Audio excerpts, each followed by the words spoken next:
ঐতিহাসিক কথা মেনে প্রত্যেক বছরই হয়ে থাকে, এবছরও যথাসময়ে আমরা অনুষ্ঠিত করছি এবং তা অন্তিম লগ্নে একের পর এক আমরা এগিয়ে যাচ্ছি।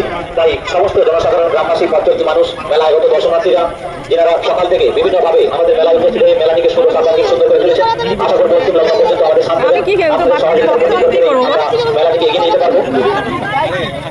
আমাদের আতশবাজি অনুষ্ঠানের পরবর্তী নিবেদন বিদ্যুৎ বোম, তারপর হচ্ছে লাল বোম, তারপরে হাইব্রিড গাছ, এই সমস্ত সবগুলি একের পর এক তুলে ধরা হবে। তাই চিন্তা ভাবনা করে আমাদের অনুষ্ঠানটিকে সর্বাঙ্গীন সুন্দর করে তুলুন। অভিনন্দন জানাই তাপস পাল বাড়ি রাখিল্লা, অভিনন্দন জানাই জয়দেব মাঝি বাড়ি রাখিল্লা, অভিনন্দন জানাই নিরঞ্জন।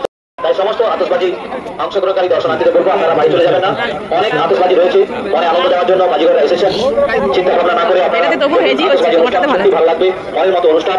আরো অনেক আতশবাজি রয়েছে, আপনারা কেউ বাড়ি চলে যাবেন না। আমাদের আতশবাজি অনুষ্ঠান দেখুন, আনন্দ উপভোগ করুন এবং অনুষ্ঠানটিকে সর্বাঙ্গীন সুন্দর করুন। মানে সেটা তালবন আওয়াজ সেগুলো সে ছুটি ছুটে গ্যাস বন্ধ।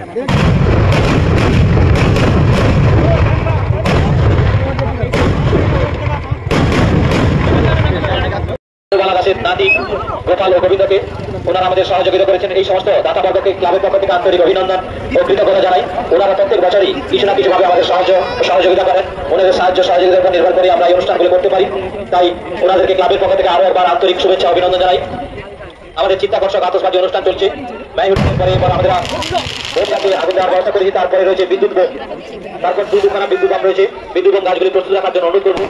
তারপর আকর্ষণীয় একখানা গাছ রয়েছে টকঝাল মিষ্টি, সবার মন আনন্দ ভরে দেওয়ার জন্য, সবাইকে মিষ্টি মুখ করার জন্য মেলার ব্যবস্থা রয়েছে টকঝাল মিষ্টি।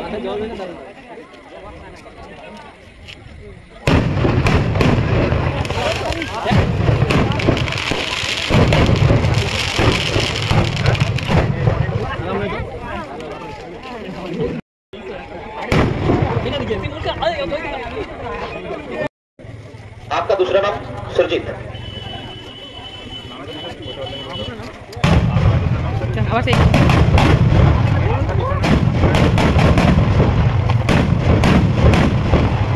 রাখিলিয়া সার্বজনীন রথ উৎসব কমিটি ক্লাবের পক্ষ থেকে আন্তরিক অভিনন্দন। আপনারা যেভাবে কাল বিলম্ব না করে আমাদের সেই সকাল থেকেই আমাদের মেলা প্রাঙ্গণে একের পর এক বিভিন্ন অনুষ্ঠানগুলিতে অংশগ্রহণ করে বাংলাটিকে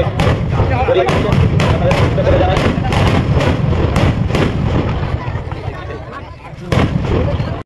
আতশবাজি অনুষ্ঠানটিতে এই আতশবাজিটি দেখার জন্য সবাইকে অনুরোধ করবো। আপনারা অনেকক্ষণ ধরে বসে আছেন, তাই বাজিগরকে বলবো আপনি আপনার গাছটি প্রস্তুত থাকুন। গঙ্গার সমাপন হওয়ার পরে আগুন দেবেন।